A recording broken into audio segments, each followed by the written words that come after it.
नमस्कार. जे उमेदवार डी-एड किंवा बी-एड पात्रताधारक आहेत, त्यांच्यासाठी एक महत्त्वपूर्ण जे एक प्रेस नोट आहे, ती प्रेस नोट समोर येत आहे. ही जी प्रेस नोट आहे, प्राथमिक शिक्षण विभाग, जिल्हा परिषद सांगली यांची आहे. अशाच ज्या प्रेस नोट आहेत, आता प्रत्येक जिल्हा परिषदेमध्ये किंवा प्रत्येक जिल्ह्याच्या ठिकाणी आपल्याला पाहावयास मिळतील. पण ही पहिली एक पदभरतीची जी प्रेस नोट आहे, ही जिल्हा परिषद सांगली येथून निर्गमित करण्यात आलेली आहे किंवा जाहीर करण्यात आलेली आहे. ही प्रेस नोट कशाबद्दल आहे, तर ही जी प्रेस नोट आहे ही 26 नोव्हेंबर 2024ची प्रेस नोट आहे. आणि या प्रेस नोटनुसार असं म्हटलेलं आहे की जे काही शालेय शिक्षण व क्रीडा शिक्षण महाराष्ट्र शासन यांचा जो शासन निर्णय होता दिनांक 23 सप्टेंबर 2024च्या, त्यानुसार जे काही डी-एड आणि बी-एड अर्हताधारक बेरोजगार उमेदवार होते, त्यांना स्थानिक स्वराज्य संस्थेच्या 10 किंवा कमी पटसंख्या असलेल्या शाळेमध्ये कंत्राटी तत्वावर नियुक्ती करण्यात येणार आहे, अशा प्रकारचा हा निर्णय होता.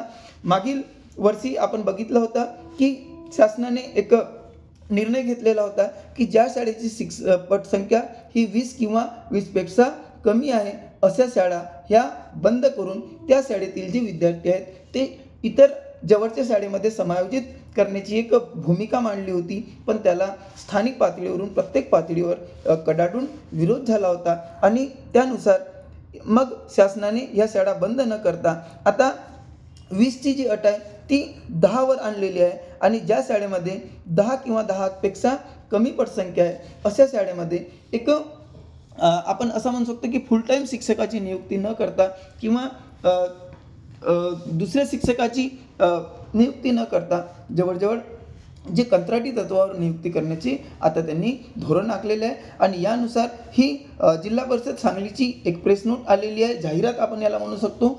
आणि या जाहिरातीनुसार किंवा प्रेस नोटनुसार अर्ज सादर करण्याची जी मुदत आहे ही 10 डिसेंबर 2024 पर्यंत देण्यात आलेली आहे. आणि अर्ज कोणत्या ठिकाणी सादर करायचे आहे, तर प्राथमिक शिक्षण विभाग, जिल्हा परिषद सांगली येथे सादर करायचे आहेत. इथं एक महत्त्वाची टीपसुद्धा देण्यात आलेली आहे की सदर योजनेस्तव यापूर्वी ज्या उमेदवारांनी या कार्यालयाकडे अर्ज सादर केला होता, त्यांना दुबार अर्ज सादर करण्याची काही गरज नाही. म्हणजे ज्यांनी अगोदर अप्लाय केला होता किंवा अर्ज सादर केला होता, अशा विद्यार्थ्यांचे जे अर्ज होते ते आत्तासुद्धा ग्राह्य धरण्यात येतील. याच्या काही नियम आणि अटी आहेत, त्या आपण बघूया काय आहेत. तर सर्वात महत्त्वाची बाब की सदरची ही जी नियुक्ती आहे ही पूर्णपणे कंत्राटी स्वरूपाची आहे. म्हणजे कंत्राटी स्वरूपावर, म्हणजे आपण त्याला असं म्हणू शकतो की काही वेळेपुरती आहे. आणि ही नियुक्ती कंत्राटी स्वरूपाची असल्यामुळे संबंधितास किंवा ज्यांच्या याच्यामध्ये काय होईल, सिलेक्शन होईल, नियुक्ती होईल, संबंधितास शासनाच्या कोणत्याही संवर्गात सेवा समायोजनाचे किंवा सामावून घेण्याचे व नियमित सेवेचे इतर कोणतेही लाभ मिळण्याचा अधिकार किंवा हक्क नसेल. आता आपण अगोदरच म्हटलेलं आहे की 10 किंवा 10पेक्षा कमी पटसंख्या असल्या शाळेमध्ये शासनाने आता नियमित भरती करणे न करता त्यांना तर कंत्राटी स्वरूपाची शिक्षकांची भरती करण्याचा निर्णय घेतलेला आहे. आणि यानुसार जेव्हा आपण अर्ज करू तेव्हा अर्जदाराचे हे किमान वय 18 वर्षे असायला पाहिजे, ते तर असतेच असते. पण कमाल वय किती असायला पाहिजे, तर खुल्या प्रवर्गासाठी 38 वर्षे. आणि जे काही मागास प्रवर्गातील जे उमेदवार आहेत, ज्यांनी डी-एड आणि बी-एड अर्हता धारण केलेली आहे, त्यांच्यासाठी 43 वर्ष असणे अनिवार्य आहे, असं इथं नमूद करण्यात आलेलं आहे. त्यानंतर असं सुद्धा लिहिण्यात आलं आहे की सदर जी नियुक्ती आहे ही डी-एड अथवा बी-एड ही व्यावसायिक अर्हता आवश्यक आहे. जर आपल्याकडे शैक्षणिक अर्हता ज्याच्यामध्ये आपण समजा काय म्हणतो आपण, बी-ए असू, बी-एस-सी असू, बी-कॉम असू किंवा एम-एस-सी, एम-ए, एम-कॉम असू, ही शैक्षणिक अर्हता सोबतच किमान जी व्यावसायिक अर्हता आहे ती डी-एड किंवा बी-एड असणे आवश्यक आहे. आणि त्याच्यानंतर सिलेक्शन कशा पद्धतीने होणार आहे, हा अतिशय महत्त्वाचा इथं पॉईंट मांडलेला आहे की ज्या शाळेमध्ये 10 किंवा 10पेक्षा कमी पटसंख्या आहे, त्यामध्ये उमेदवारांची निवड कशी करण्यात येईल, तर सर्वात अगोदर स्थानिक रहिवासी असलेल्या उमेदवाराला प्रथम प्राधान्य देण्यात येईल. समजा स्थानिक रहिवासी असलेले उमेदवार प्राप्त झाले नाही, तर मग त्या तालुक्यातील जे काही उमेदवार आहेत त्यांना प्राधान्य देण्यात येईल आणि समजा तालुक्यातीलही उमेदवार जर उपलब्ध नसतील तर त्या जिल्ह्याचा जो रहिवासी असलेला उमेदवार आहे त्यांना प्राधान्य देण्यात येईल किंवा त्यांची नियुक्ती करण्यात येईल एक कंत्राटी शिक्षक किंवा कंत्राटी शिक्षिका म्हणून.